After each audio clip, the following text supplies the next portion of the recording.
How's it going, guys? Carl here from North Coast Constrictors. Welcome back to the channel. Let me get this out the way.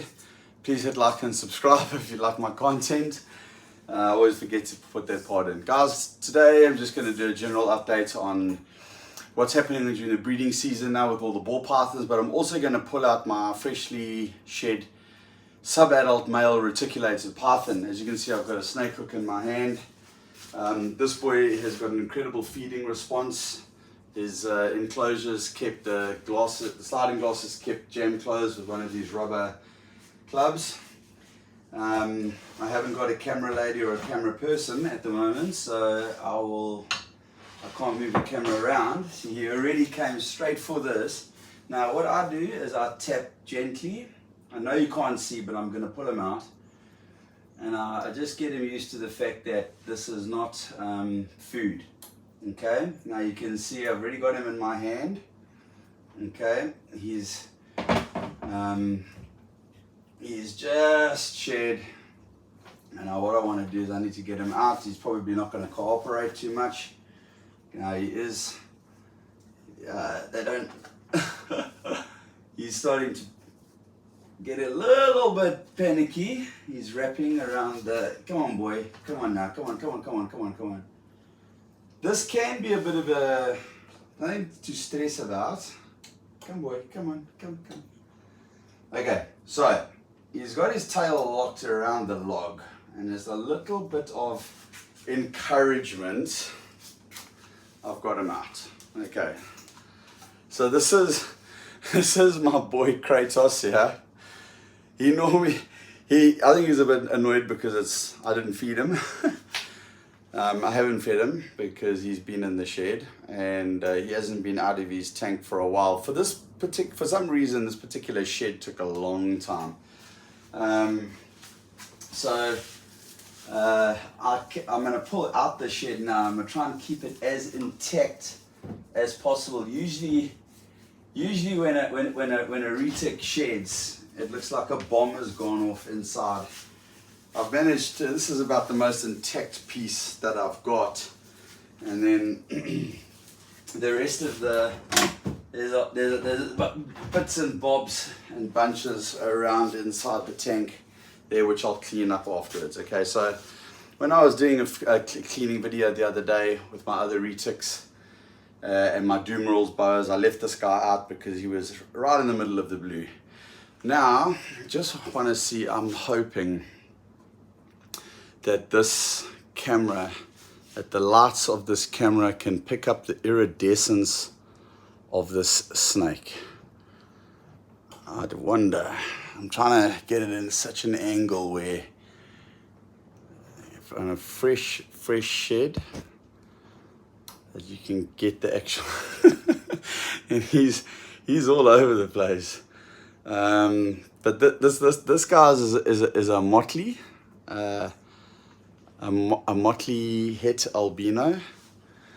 He's a stunning snake. He really is. He's a beaut.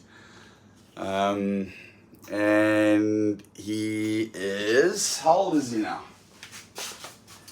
He was born in October 2020. So in October this year, he'll be 2 years old. So he's what, about 19 months?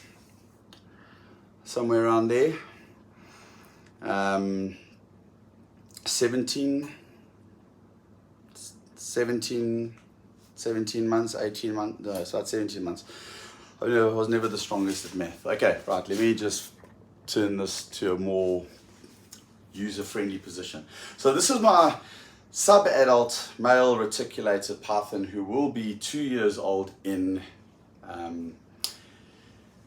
October. Being a Motley, that's a dominant and complete dominant gene, and het for albino, which is a recessive gene. I have got a female lavender albino, 100% het genetic stripe, which I could pair to him next year or the year after. However, and then I could get Motley albinos, 50% het genetic stripe. But I've also got visual Motley visual purple albino het titanium retics, a male and a female, of which obviously the male would be, being a visual purple albino and already a visual Motley, and although it's not 100% het for genetic stripe or has got genetic stripe in him, it still would be a better pairing to pair up that boy to my lavender albino reticulated python, which means that I'm on the lookout for something to pair to this boy. So preferably being a pos het albino or a het albino. I mean, the guy sold him to me as a pos het albino, but I know the guy where it was bought, and I'm 99.999% certain that it's an albino, that he's 100% het albino. So being a Motley and het albino, I'm going to look for a female that has got an albino or 100% het albino, preferably an albino, whether it's purple albino, lavender albino, or white albino, with another 1 or 2 incomplete dominant genes. Let's say Tiger or Sunfire, something like that.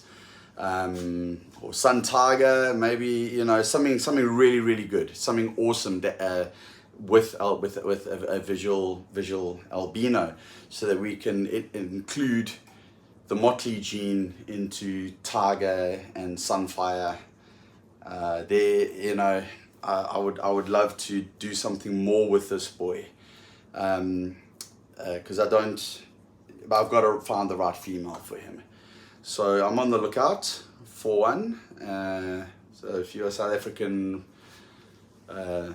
snake breeder that breeds retics, and you've got a female that's a lavender albino, purple albino, white albino, that has got another trait in her besides Motley that will complement this Motley boy, hit me up in the comments below.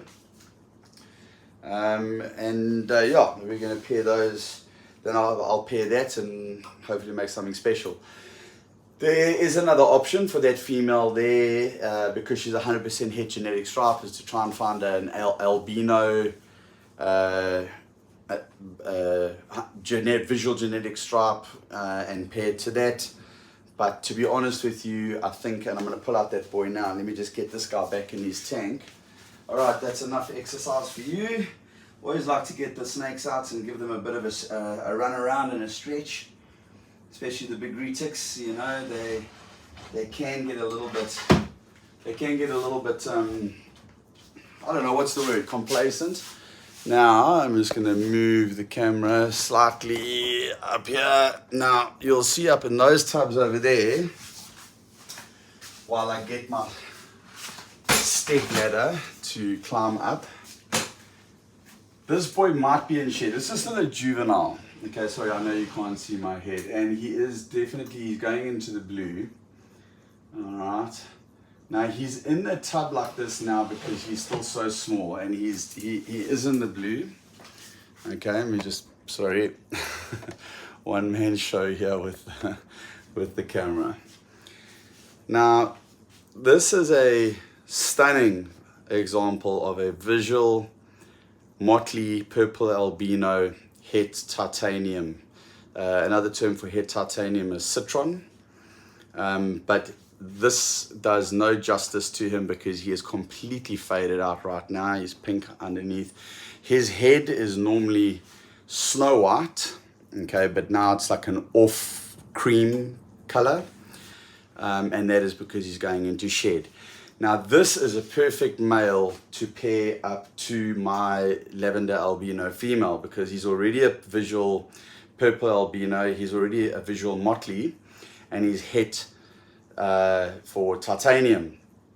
So I'll make 50% het titaniums, but I also have a female exactly like this, which I'm going to breed when she's a size back to this male, and produce the visual Motley albino and hopefully get the visual titanium, both of them being 100% het. I'll pull her out. I don't think she's in shed, but I'll pull it out. But just an example, and it's a pity that he's in the blue, because he is such a stunning snake. let me, just excuse me for a minute while I put him back in his tub and get her out, because what I'd like to do is show you what that head looks like when not in blue. Okay, now, and the colorings and the markings. Okay, so this is my girl. She's the identical morph. Okay, now look at that head. Look how white it is. And look at those colors. Let me see if I can get them up to the camera so that you can see them nicely. A purple albino, and then her head, that nice white. Now that's the kind of, in fact, I think she's actually just about to start going into the blue. Her tummy's turning pink. That's about, like that whiteness there, it's a little bit whiter than that when she's, after she's shed, and they start going, I know when they're about to shed, because that white, that visual Motley and the albino, that makes that white head like that. It's just a stunning snake. Now, obviously, she's also a head for titanium, and I'm gonna, when she's of size, we're only talking 4 years time. There's a long wait before I pair this one and that one that I just showed you together. But can you imagine Motley albino titaniums, what they would look like? Absolute stunning snakes. I know maybe I've just been lucky. A lot of guys that have retics, I see them saying they're incredibly snappy, incredibly bitey. They, you know, especially the youngsters. Let me tell you that since day one that I've had my retics, the only one that's ever tried to bite me, and it was a feeding response, was that boy, the Motley het albino, the Motley het albino that I pulled out just now. He's the only one that's ever once tried to bite me.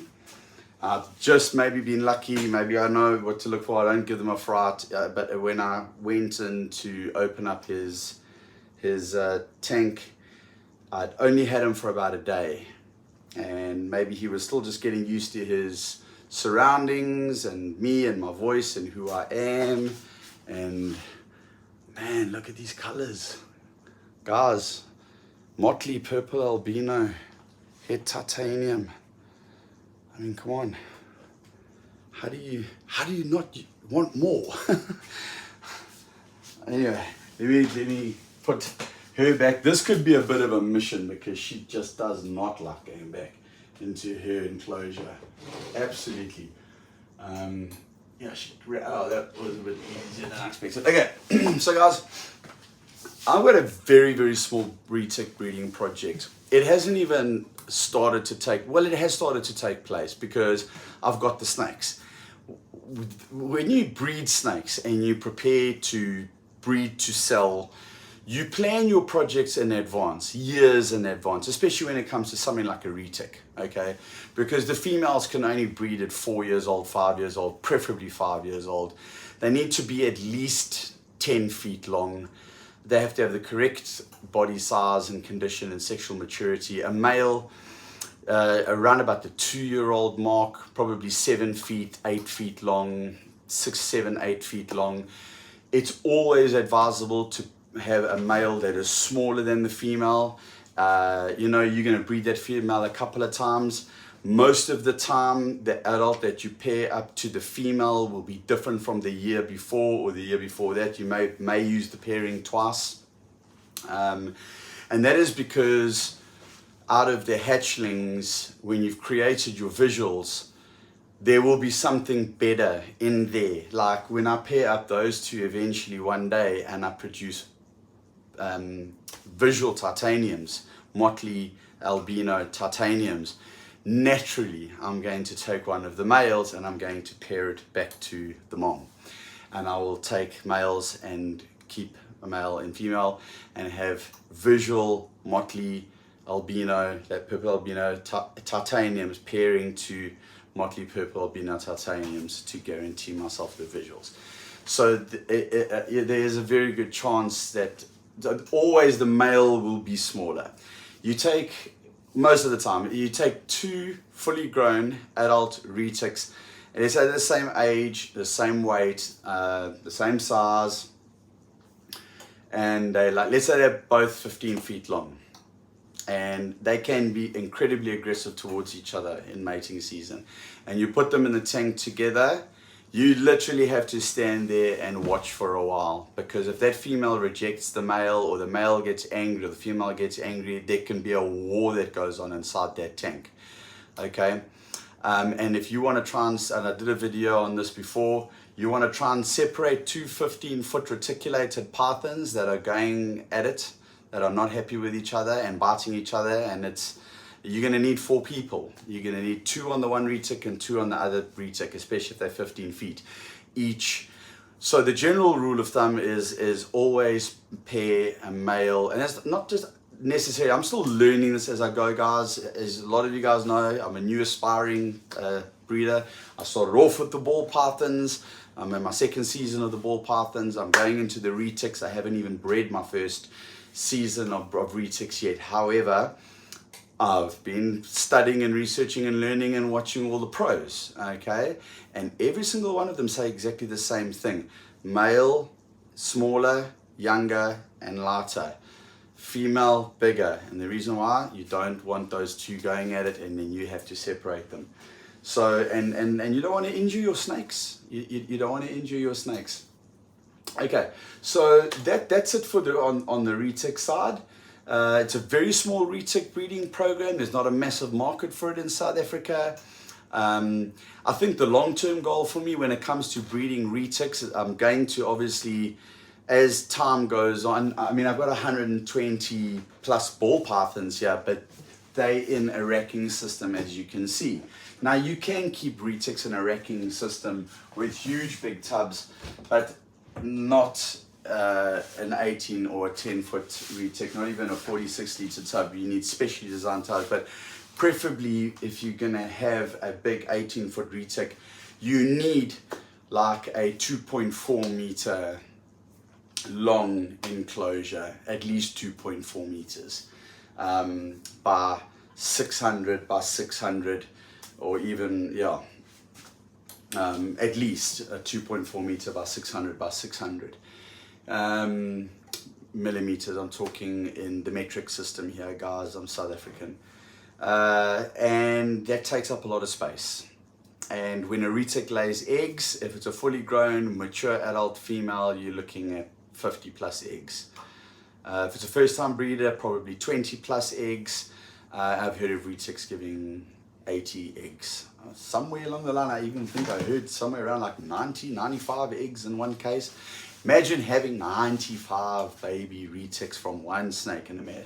So yeah, I'm keeping the retic very, very, very small. The retic project, very small, but incredibly selective, okay?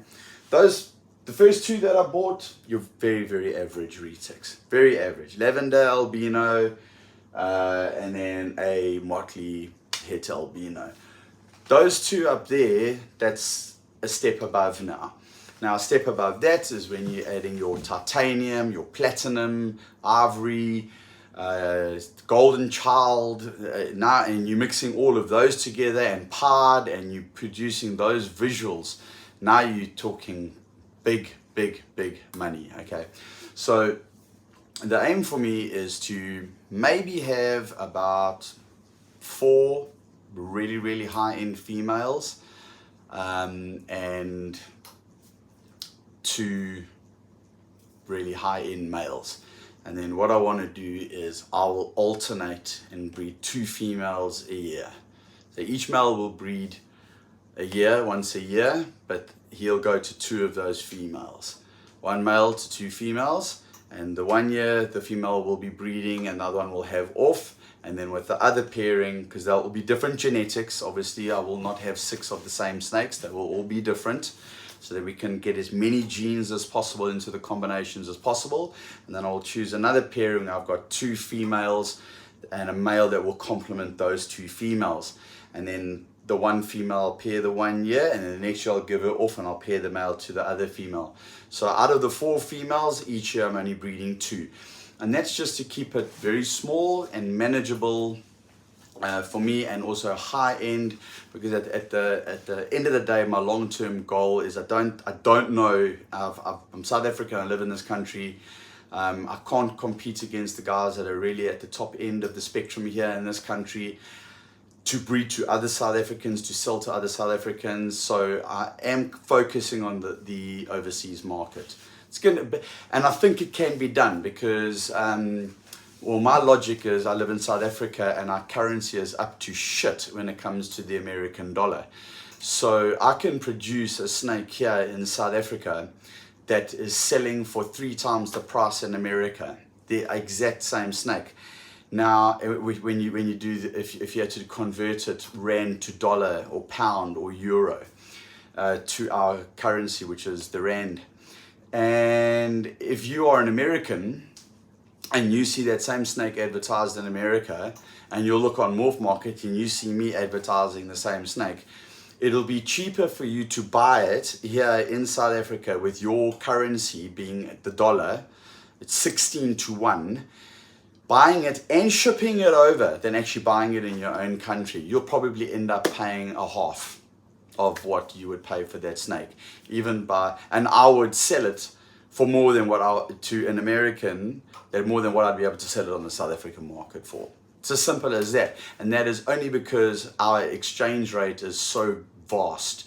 And the only thing, it's a 48-hour flight, shipping the snake from South Africa to America.